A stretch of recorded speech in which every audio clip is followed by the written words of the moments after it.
आज की दो बड़ी तस्वीरें हैं, दो बड़ी इस वक्त खबरें हैं, क्योंकि फ्रांस में देखिए बैसिल डे परेड मुख्य अतिथि के तौर पर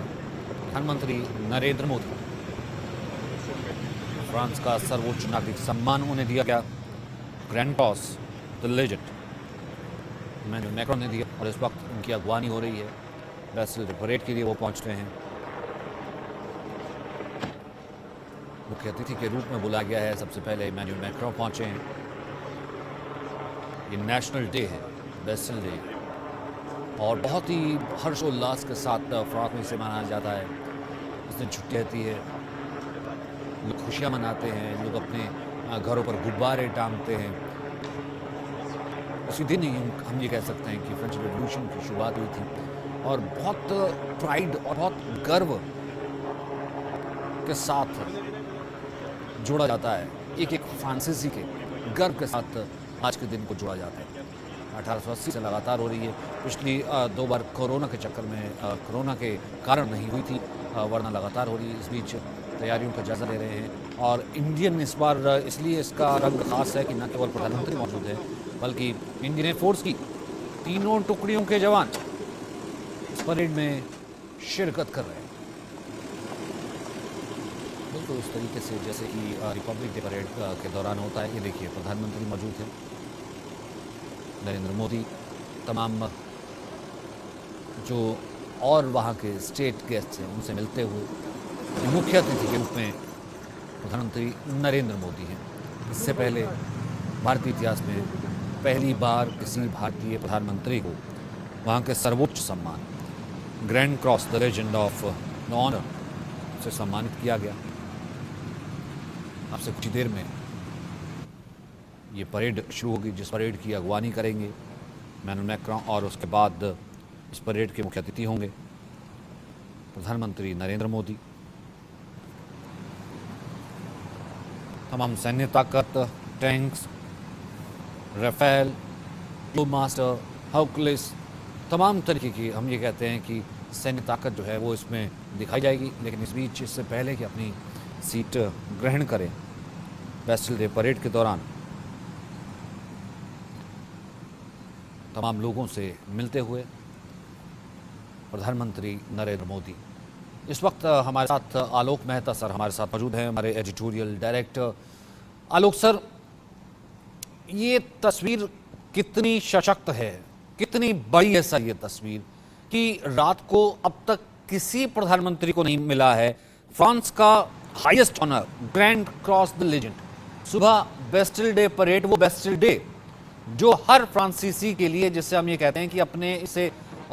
एक गर्व के साथ वो जोड़ता है, उस गर्व के साथ जो मुख्य अतिथि हैं वो एक प्रधानमंत्री नरेंद्र मोदी का होना। ये तस्वीर कितनी बड़ी है, कितनी सर स्ट्रांग है?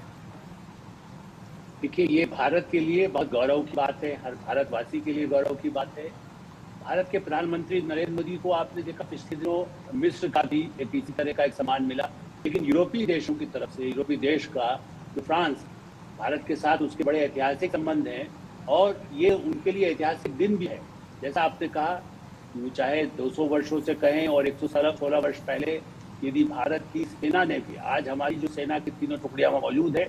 सिख रेजिमेंट जहाँ पर है, उसी सिख रेजिमेंट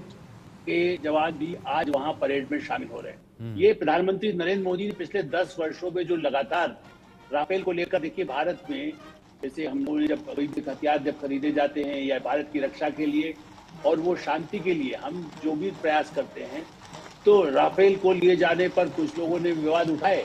लेकिन दुनिया में उसकी स्थिति को बराबर लोग मानते हैं। और फिर नए समझौते के साथ, सामरिक समझौते जो फ्रांस के साथ हुए हैं और हो रहे हैं, ये भी एक बहुत महत्वपूर्ण प्रयास भारत का रहा है। और फ्रांस लगातार दुनिया के कई देश, यदि केवल आप ये कह सकते हैं कि उस समय सोवियत संघ, बाद में जो रूस है, उससे भारत के जो संबंध है, और पश्चिमी देश भारत पर कई बार प्रतिबंध भी लगाए परमाणु शक्ति को लेकर के, परमाणु संसाधनों को लेकर के, लेकिन फ्रांस ने पहले परमाणु परीक्षण के बाद से ही, 74 के बाद से भारत में जब जब ऐसी कोई जरूरत हुई है, भारत का साथ दिया है। और 10 वर्षों में आप देखिए, यही राष्ट्रपति मैक्रोन भारत भी आए, रिपब्लिक डे में उनको भी बनाया गया था। आज ऐसा अवसर है जब दोनों देशों के जो सामरिक समझौते हैं, और खास करके चीन से सारी दुनिया कांपी हुई है, रूस के कारण यूक्रेन के संकट को लेकर के भी एक बड़ा लोगों को लगता है कि भाई भारत शांति के प्रयास करे। ये जो सम्मान है, ये भारत का सम्मान शांति, सद्भावना, आर्थिक प्रगति और संपूर्ण मानव समाज के लिए। देखिए, भारत हमेशा, आपने ध्यान दिया हो, भारतीय समुदाय के बीच भी जो भाषण हुआ प्रधानमंत्री का, उन्होंने इसी पर बात किया, वसुधैव कुटुंबकम। हमारा विश्वास दो देशों के जरिए भी, और हमारे भारतीय जहाँ भी हैं, ब्रिटेन में, अमेरिका में, फ्रांस में, अफ्रीका में, जितनी दुनिया भर में फैले हैं, खाड़ी के देशों में, यहाँ से उसके बाद वो यूएई भी जाने वाले हैं, वहाँ भी उनको सम्मान हमेशा मिला है। जो मुस्लिम देश है, इस्लामिक देश है, अफ्रीका देश है, एशिया के देश हैं, चीन और पाकिस्तान को जरूर खटकता है थोड़ा, और उनको थोड़ी तकलीफ होती है जब भारत का इस तरह से गौरव बढ़ता है, भारत के प्रधानमंत्री की राजनयिक सफलताएं, उसमें कोई शक नहीं कि ये, प्रधानमंत्री खुद भी कहते हैं कि ये भारत की शक्ति का प्रमाण है। हमारे जो आज़ादी के बाद हम 75 वर्ष पूरे होने पर जो अमृत महोत्सव है, ये पूरे भारत की जनता की शक्ति, भारत के वैज्ञानिकों की, अभी हम चंद्रयान की बात कर रहे हैं, अंतरिक्ष में 4-5 दुनिया के देशों में भारत शामिल है, परमाणु शक्ति की दृष्टि से भी भारत है, और संयुक्त राष्ट्र सुरक्षा परिषद को लेकर इसीलिए फ्रांस हमारा सहयोग करना चाहता है, सहयोग करता है, हमारा समर्थन करता है, क्योंकि वहां भी जो भेदभाव है,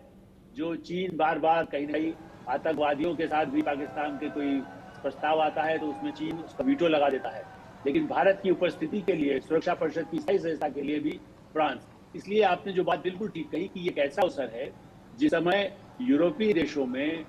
खास करके अमेरिका में तो बाइडेन ने भी इतना माना,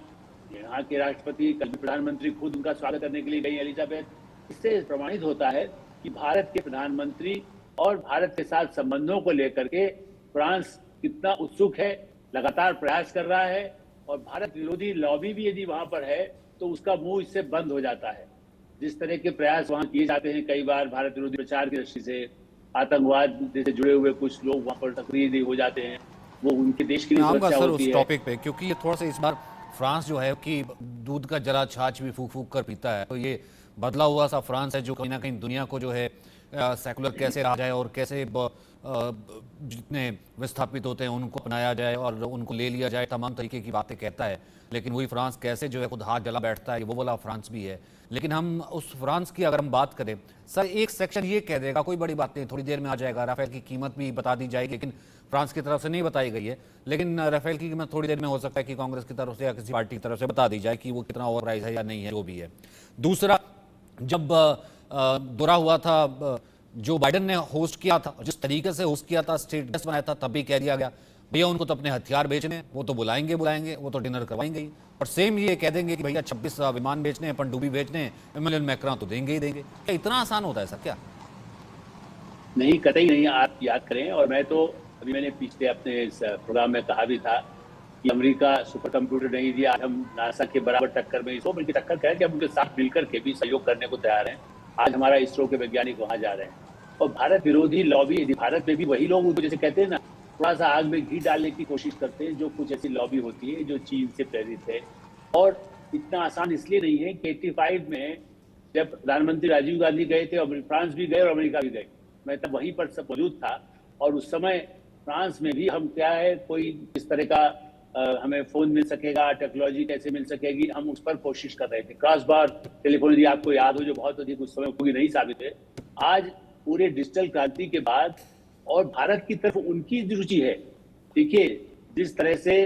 7,000 के करीब उनकी कंपनियों को भारत जगह मिली है कि वो अपना उत्पादन करे, भारत के साथ जोड़े, यहाँ से काम करें, उसी तरह से भारत की भी 4,000 कंपनियां वहाँ के फ्रांस के लोगों को रोजगार दे रही है। तो ये आसान नहीं। भारत, हम भी बराबर के स्तर पर प्रयास करते हैं। जो प्रधानमंत्री नरेंद्र मोदी बराबर ये कहते हैं कि भाई देखिए, आप कोई आपत्ति उठाते हैं, जैसा कहा गया कि कल यूरोपीय संसद में जो ऐसी भारत विरोधी लॉबी है उसने प्रस्ताव मणिपुर को लेकर, उनको बताया गया मणिपुर तुमको पता भी नहीं है कि मणिपुर में वो कोई सांप्रदायिक, मतलब उस तरह से हिंदू मुस्लिम या ईसाई विरोधी नहीं है, वो एक दो आदिवासी समुदायों के बीच में, वहां की जनता के बीच में आरक्षण के मुद्दे पर उनकी स्थानीय मांगों को लेकर एक हिंसा की कुछ घटनाएं हुई हैं। लेकिन फ्रांस जो जल रहा था पिछले दिनों में, हमें तो डाउट था कि विजिट हो भी पाएगी कि नहीं, क्योंकि पूरे फ्रांस में, पेरिस में आग लगी हुई थी। ऐसे देश में, उसी में वहां पर ही उसका यूरोपीय संसद का एक मीटिंग होती है और उसमें कहा जाता है कि साहब देखिए, मणिपुर पर चिंता हो रही है हमको। अरे आप पहले मणिपुर के बारे में, इसलिए भारत सरकार ने बहुत आपत्ति जताई कि अपना घर देखिए, अपना दामन देखिए, हमें मत कहिए बुरी नजर रखने वाले, अपना दामन तो देखो। तुम्हारा दामन तो और भी ज्यादा गंदा है, जिसे कहते हैं कालिक पुती हुई है। उस कालिक के ऊपर आप हमें सिखा रहे हैं। लेकिन हाँ, मेरा मानना है कि फ्रांस की सरकार, अमेरिका की सरकार, ब्रिटेन की सरकार, जर्मनी की सरकार, रूस की सरकार, सारे देशों की सरकारें या खाड़ी के देशों जो जहां कभी कोई इस्लाम की बात करता है पाकिस्तान, तो वो सब भारत की तरफ देखते हैं कि नहीं, भारत सही काम कर रहा है, भारत का लोकतंत्र सबसे अधिक मजबूत है। देखिए, ये तो चाहे राहुल गांधी करे या कोई दूसरा जो प्रचार करके, हमारे मीडिया के भी हमारे कुछ साथी हैं जो उसमें कुछ फंस जाते हैं उस जाल में। कहना चाहिए, मतलब मैं कहना चाहिए कि आप ये सरकार का पक्ष नहीं, भारत का पक्ष रखिए। भारत की कमियां देखिए, दुनिया में कमियां हो सकती है। अमेरिका में सड़कों पर लोग आज बाढ़ के कारण यदि सड़क पर है तो लोग टीवी पर, हम लोग भी उसका चर्चा कर रहे हैं, उनकी समस्या को उठा रहे हैं। लेकिन अमेरिका की सड़कों पर हजारों लोग यदि सड़कों पर रह रहे हैं, उनके बारे में चर्चा करेंगे। हम मानवाधिकार की बात करेंगे फ्रांस में कि कैसे आपने सड़क पर चलते गोली मार दी, वो आपने उस पुलिस वाले ने खाली ट्रैफिक रूल तोड़ने पर गोली मार दी जाती है जहां, वहां पर उसकी बैठ के कुछ सांसद भारत विरोधी बातें करते हैं। इसलिए आसान नहीं है, वहां भी लॉबी काम करती है। पहले मैंने कहा पाकिस्तान की लॉबी अमेरिका में जाता रहा हूँ, यूनाइटेड नेशंस की पर थी, तब वो लॉबी काम करती थी। आज भी कनाडा में कुछ खालिस्तानियों को अब तो भारत ने चेतावनी दी है, भाई आप आतंकवादियों को समर्थन करेंगे तो हमसे सहयोग की अपेक्षा मत करिए। ब्रिटेन में यदि भारतीय उच्चायोग पर हमला होता है तो भारत ने कहा है कि देखिए आप ऐसा नहीं, फिर हम आपका एफटीए में नहीं, अभी तक साइन इसकी नहीं हो रहा है। हमारे नीरव मोदी और विजय माल्या को जब वापस लाने की बात करते हैं, वहां की अदालत कहती थी कोई एक लॉबी है जो ढील ढाल करती है, तो भारत सरकार कहती नहीं, फिर हम कैसे समझौता करेंगे, व्यापार में आपको ऐसी छूट नहीं मिलेगी स्वतंत्र व्यापार के लिए। जबकि ब्रिटेन और यूरोप दोनों भारत से सबसे अधिक की, अब ब्रिटेन तो अलग हो गया है, यूरोपीय संसद की बात करती है, यूरोपीय यूनियन में अब तो ब्रिटेन भी सदस्य नहीं है। लेकिन दोनों की इच्छा है कि भारत के साथ हमारे आर्थिक संबंध मजबूत हो। रक्षा के क्षेत्र में यदि चीन से कोई निपट सकता है, चीन को, और हम ये नहीं निपटना क्यों नहीं चाहते, हम खाली चीन को लगे कि नहीं भारत के पास भी परमाणु शक्ति है, फ्रांस साथ में है, अमेरिका साथ में है, हम नाटो के सदस्य नहीं है, हम यूक्रेन की तरह नाटो की मांग भी नहीं कर रहे हैं। हम कहते हैं हम तटस्थ हैं। हम रूस के साथ हमारे संबंध यदि तेल के हैं तो आज के नहीं है, वो भी 50 वर्षों से हमारे जो संबंध रूस से है, हम तेल किससे लेते हैं इसका उनका लेना देना नहीं है फ्रांस का। तो हम उस पर यदि कुछ लोगों को आपत्ति होती है कि साहब आप, लेकिन हमने नहीं कहा कि हम रूस का साथ दे रहे हैं, हम कह रहे हैं शांति के लिए प्रधानमंत्री नरेंद्र मोदी, बल्कि कहा गया पब्लिक मीटिंग में, मैंने सार्वजनिक कार्यक्रमों में, यूए की मीटिंग में और देशों की मीटिंग में, सब जगह कहा गया कि भारत एक भूमिका निभाए। इस दृष्टि से भारत की अपनी महत्ता है और इसलिए फ्रांस तो हमारे साथ इस लिहाज से अगर आपने इस पॉइंट को एड्रेस किया, तो फिर सर अगर आप अमेरिका से इस तरीके का सामान लेकर के आते हैं, फ्रांस भी आपको या यूरोप भी आपको उसी तरीके का जो है वो सामान देता है, आपने कहा कि इतना आसान नहीं है, सिर्फ बाजार भर की बात ये नहीं है, तो ऐसे में आप नेटो के सदस्य हैं नहीं, आप क्वेड के सदस्य हैं, वहीं दूसरी तरफ G20 आप होस्ट कर रहे हैं, ये तमाम देश जानते हैं, जिन देशों में आप विजिट कर रहे हैं वहाँ के डेलीगेशन भी जो है भारत में ऑलरेडी मौजूद है। तो इस न्यू वर्ल्ड ऑर्डर में सर अमेरिका, रूस, चीन और भारत, ये न्यू वर्ल्ड ऑर्डर में भारत कहाँ रैंक कर रहा है सर?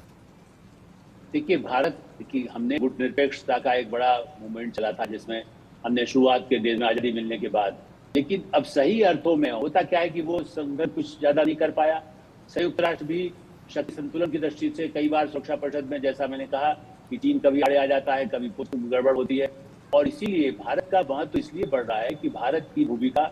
भारत की 140 करोड़ की आबादी, यहाँ हो रही आर्थिक प्रगति और G20 की अध्यक्षता के नाते दुनिया में पहली बार है कि G20 की समिट से पहले, मतलब जो शिखर सम्मेलन सितंबर में हुआ,